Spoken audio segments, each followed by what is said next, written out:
Ahora mismo abro mis oídos, abre mis oídos espirituales, abre mis ojos espirituales. Quiero escuchar tu voz. Sáname, confróntame, corrígeme, transfórmame, edifícame. Amén y amén. Damos un aplauso a la presencia del Señor. Aleluya. Bien, puedes tomar asiento. Muchísimas gracias a todos los que nos ven y nos escuchan a través de la estación de radio. Es un honor,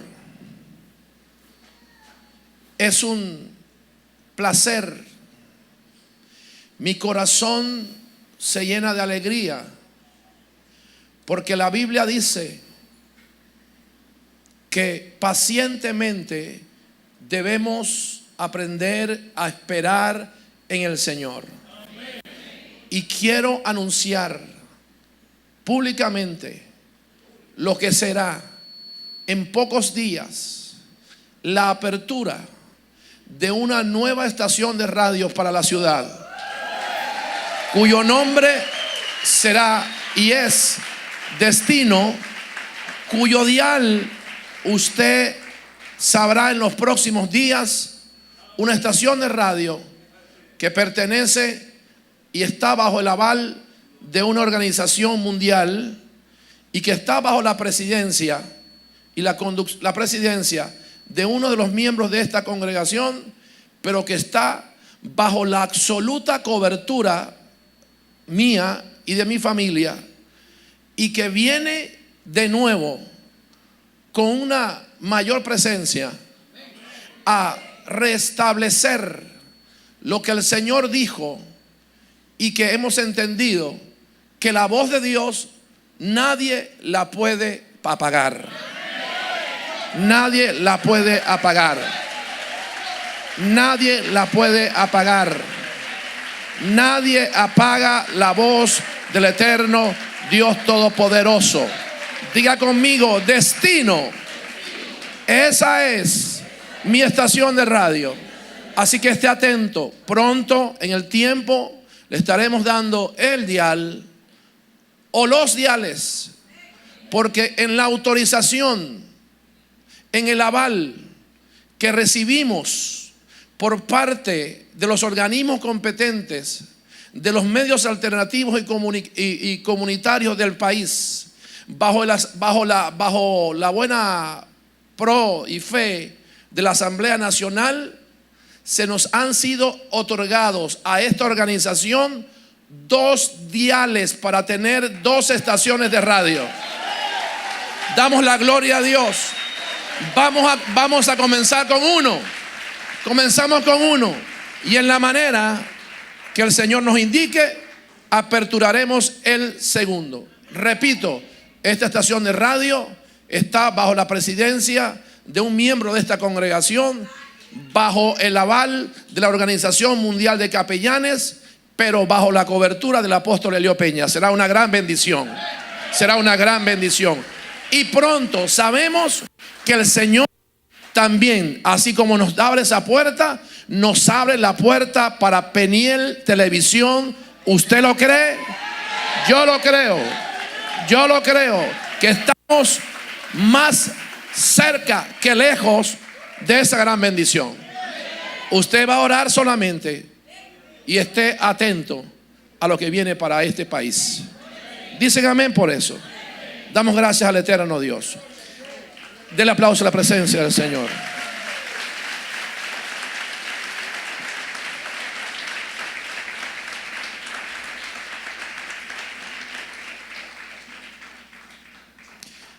El jueves comenzamos una serie de enseñanzas que fue digna de 2 títulos, un título y un subtítulo.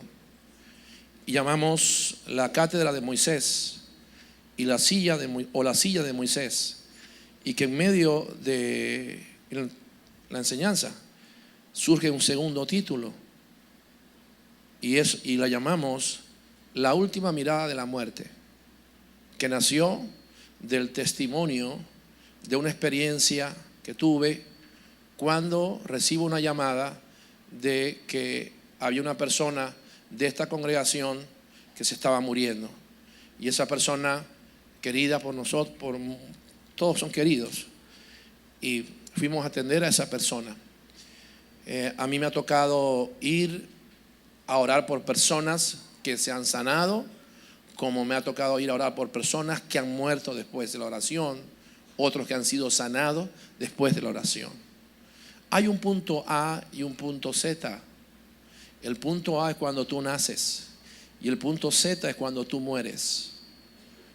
Lo importante es qué vamos a hacer entre el punto A y el punto Z, porque el Señor quiere que tú hagas dos cosas entre el punto A y el punto Z. Número uno, que cumplas tu propósito y tu misión y tu asignación para el cual fuiste llamado. Y número dos, que puedas ser feliz y hacer feliz a otros a pesar de las crisis y a pesar de las dificultades. Así que eso es bien importante. Me ha tocado, como decía, me ha tocado visitar a muchas personas. Y cuando llego a la habitación de este joven, de esta persona, hay algo que me marcó. Hay miradas que nunca se van a olvidar. La mirada de un hijo cuando se siente acorralado, pequeño o temeroso, o el terror lo toma. La mirada del niño, del hijo cuando se siente amenazado por su papá, etcétera. La mirada del papá o de la mamá. Hay miradas que no se olvidan nunca. Y recuerdo que en esa oportunidad llegamos al lecho de la muerte, comenzamos a ministrarle. Esa persona pidió que le colocaran música. Es normal en la persona que está a punto de partir, quiere morir en paz, y sobre todo cuando ha conocido el Señor. Pidió que le colocáramos música. Le colocamos música. Recuerdo que tenía en mi teléfono una canción que a esa persona le gustaba, y entonces tomé el teléfono y se le puse para que la escuchara, mientras la canción creo que era de René González, y mientras la escuchaba, lágrimas salían de sus ojos. Un momento muy difícil para mí como pastor, tratar de consolar a una gente que está devastada. Nadie se quiere morir, ninguna madre quiere ver partir a un hijo, ninguna esposa quiere ver partir a su esposo, etcétera. Sumamente terrible. Las partes más difíciles que nos toca a nosotros como ministros. Y entonces cuando estaba hablando con él, estaba ministrando, estaba ya, como decimos nosotros, agonizando. Él dormía y despertaba, dormía y despertaba. Obviamente en una de esas momentos que se quedó dormido, murió. Pero en los intentos de despertar, cuando él despertaba, en la mirada había una mirada de terror que me llamó la atención. Y cuando se despertaba, tenía una mirada desorbitada y como queriendo decir: ¿qué estoy aquí? ¿Qué estoy haciendo aquí? ¿Estoy vivo o estoy muerto? Y en su mirada había terror. Pues bueno, no sabemos lo que estaba pasando. No sabemos. No voy a entrar en detalle. Yo presumo lo que estaba sucediendo. En ese momento se estaba ajustando cuentas. ¿Y qué estaba haciendo esa persona? Estaba haciendo en segundos un inventario de su vida. Quizás hubo cosas que estaba haciendo antes de morir que no agradaban al Señor, y en ese momento entra la lucha. Porque cuando ese momento llega, el momento de partir, todo ser humano quiere evitar partir de la tierra y trata de arreglar lo que no pudo en años en cuestiones de segundos. Por eso llamamos a esa enseñanza la última mirada de la muerte, aunque debería ser la última mirada de la vida. Pero así lo llamamos, la última mirada de la muerte. Y eso me llegó a estudiar, porque una cosa es cuando tú lees para aprender, porque tienes que leer. Y otra cosa es cuando tú vas a la Biblia para conseguir una respuesta a tu situación. O cuando tú vas en la palabra porque estás desesperado, porque necesitas una respuesta a tu problema, porque necesitas una respuesta para tu negocio, para tu familia, para tus hijos. Y son dos cosas diferentes. Cuando tú vas a la Biblia por costumbre, lees por leer o porque el pastor te dijo que tienes que leer, pues no es lo mismo que aquel que va desesperado a escarbar las Sagradas Escrituras buscando que Dios le hable. Y en este asunto de estar estudiando este texto, considero que podemos pasar muchos años estudiando el libro de Romanos y Romanos 12 y Mateo capítulo 23, hubo algo que me saltó y que me llamó poderosamente la atención y que nunca había pensado en eso. Y que esto, por supuesto, vino a dar respuesta a muchas preguntas y a traer mucha confianza en mí y seguridad aún en mí mismo, que a pesar de las dificultades y a pesar de los problemas que estemos pasando, nosotros podemos llevar una vida victoriosa. ¿Cuántos lo creen? Una vida exitosa. ¿Cuántos lo creen? Y es lo siguiente, es la coincidencia y la diferencia que hubo entre Adán y Jesús. Diga conmigo Adán, diga conmigo Yeshua. Diga Adán, diga conmigo Jesús. Entre ellos dos, fíjate que yo nunca había observado eso. Entre ellos dos hubo una gran diferencia, pero hubo una gran coincidencia. Por eso es que la Biblia lo llama a Jesús, a Yeshua, el segundo Adán. Y habla de Adán como el primero. Pues tengo años en el Evangelio y he escuchado a muchos predicadores decir el segundo Adán, Jesús como segundo Adán, Yeshua como segundo Adán y Adán, por supuesto, como el primer Adán, ¿verdad? Que este segundo Adán vino a hacer algo, Jesús. Pero ¿cuál era una de las diferencias importantes y una de las coincidencias importantes? Voy a hablar de la coincidencia. Escuche esto. Esto te va a ayudar muchísimo. Tanto Adán como Jesús, ninguno de los dos vinieron al mundo infectados de pecado. Te lo repito. ¿Cuál es la gran coincidencia entre Jesús y Adán? Es que ninguno de los dos vinieron al mundo, porque ni siquiera puedo decir, ojo, que Jesús nació, porque ahí voy a entrar en una controversia. Aunque algunos textos y traducciones hablan del nacimiento de Jesús, ahí tenemos que tener muchísimo cuidado, porque si yo digo que Jesús es Dios, Dios no nace, Dios es, ¿cierto? Entonces ahí tengo que tener cuidado. Pero fíjate, vamos a decir que ellos dos vinieron al mundo. Adán tampoco nació, Adán fue creado. Jesús, Yeshua, no nació, Él es Dios, siempre ha existido. A diferencia de ti y de mí, que sabemos el día en que nacemos. Y nacimos del vientre de una mujer. Entonces, esta gran coincidencia, de ahí podemos sacar muchas cosas. Adán no nace o no viene a la tierra como tú y yo vinimos a la tierra. Nosotros vinimos a la tierra infectados, contaminados por causa de un error de ese señor llamado Adán y de Eva por una gran desobediencia. Por lo tanto, cuando tú y yo nacemos contaminados, nacemos infectados con un tipo de mal que el apóstol Pablo lo llama el mal que vive en mí. Y que viene a ser este mal el más peligroso de tus enemigos, que es más peligroso que el mismo diablo. Que Satanás es tan inteligente y tan sagaz que envolvió a la iglesia evangélica, haciéndole creer a la iglesia evangélica que el enemigo más grande que la iglesia, que el creyente tenía, era él. Y evidentemente no es así. La Biblia, cuando me habla de Satanás, me habla de un enemigo vencido, y que ese enemigo fue vencido por el príncipe de los pastores hace 2000 años en la cruz del Calvario. Por lo tanto, el apóstol Pablo, con una revelación extraordinaria, habla más de Satanás cuando habla de Satanás, generalmente habla como príncipe de un sistema, como director o líder de un reino, y que viene a oponerse al avance del reino de Dios. Por lo tanto, cuando el apóstol Pablo a Shaul comienza a habla de Satanás, habla desde ese punto de vista casi siempre. Mas sin embargo, cuando habla de la gran amenaza que el creyente tiene, habla de él mismo. El apóstol Pablo dice que hay una ley que está en él, en sus miembros. Otros predicadores lo llaman una fuerza que está en él. Y fuerza es la capacidad de modificar el espacio o la forma de un cuerpo en reposo. Esa es la capacidad de modificar. El apóstol Pablo dice, Veo una fuerza en mis miembros. Por lo tanto, tú y yo nacimos contaminados, nacimos con esa naturaleza de pecado que va a ser nuestro gran enemigo.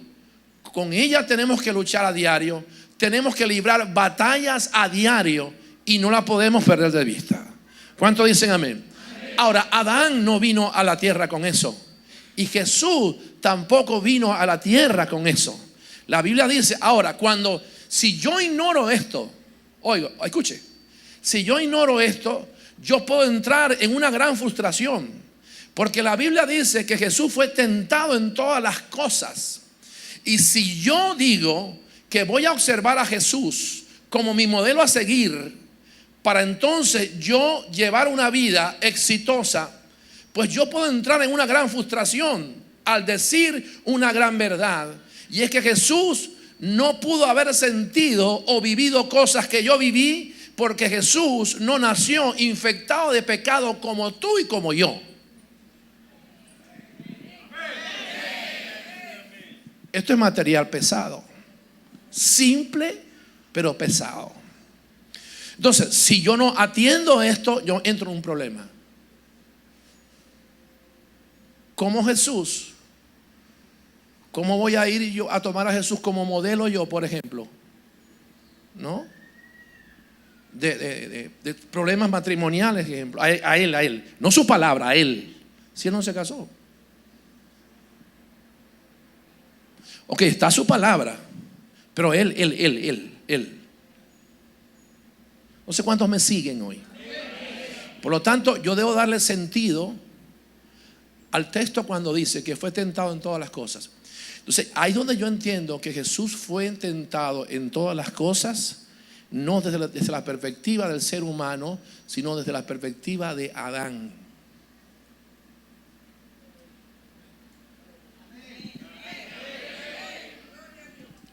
Lo repito de nuevo. Cuando la Biblia dice que Jesús fue tentado en todas las cosas, no fue en referencia al hombre humano. Ese es mi punto de vista. A usted y a mí. Sino tomando como referencia a Adán. Porque cuando Adán fue tentado por Satanás, en él no había pecado.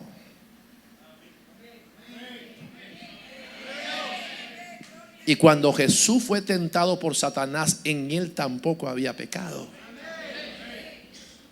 Ya tú me entiendes que comienza a tener sentido de qué manera y cómo fue tentado Jesús. Esto no quiere decir que haya sido tentado en todas las áreas que tú y yo somos tentados, pero esto hay que analizarlo. Ahora, pastor, y entonces, ¿qué modelo yo, además de Jesús, lo voy a desechar? De ninguna manera. Pero ¿qué modelo voy a tomar yo? Bueno, hay varios hombres de Dios en la palabra. Está el apóstol Pablo y otros más que pudieron vivir una vida recta, consagrada, infectados. Porque yo quiero que tú te vayas hoy bien claro y que entienda que tú estás infectado y que no hay penicilina que pueda, ni ningún tipo de fármaco que pueda quitarte eso que tú tienes. No hay manera. Eso se te va a ser quitado cuando partas de esta tierra, y la Biblia dice que vas a dejar eso, que se te va a ser quitada tu naturaleza de pecado y ya no será en ti una lucha. Si yo no te ubico a ti en este espacio, tú te vas a frustrar, porque vas a tener mucho conocimiento o mucha tradición en tu mente, pero vas a tener un gran caos o una gran crisis interna.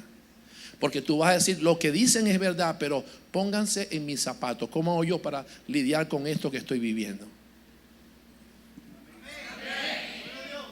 No escucho amén. Entonces, en primer lugar, tú estás infectado por el pecado. Yo estoy infectado por el pecado.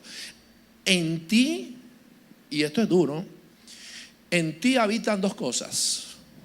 Habita el bien y habita el mal. No quiero decir que en ti hay demonios, pero sí tengo que decirte que en ti habita el mal. Así el apóstol Pablo lo dijo. Vaya conmigo. Busque su Biblia, por favor. Esto se va a poner poco a poco bueno, se lo aseguro. Se lo aseguro que se va a poner poco a poco bueno. Ya está bueno. Yo sé que Dios te está hablando. Romanos 7.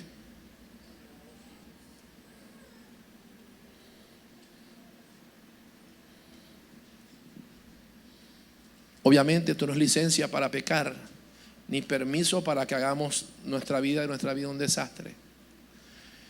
Romanos capítulo 7, verso 15 dice, este es Pablo hablando. Este es el infectado, el contaminado como tú y como yo hablando. Porque lo primero que tú tienes que aceptar en esta noche, esta tarde, mañana, es que tú estás contaminado y que yo estoy contaminado por el pecado. Lo primero que los psicólogos tratan de hacer es algo que se llama autoaceptación.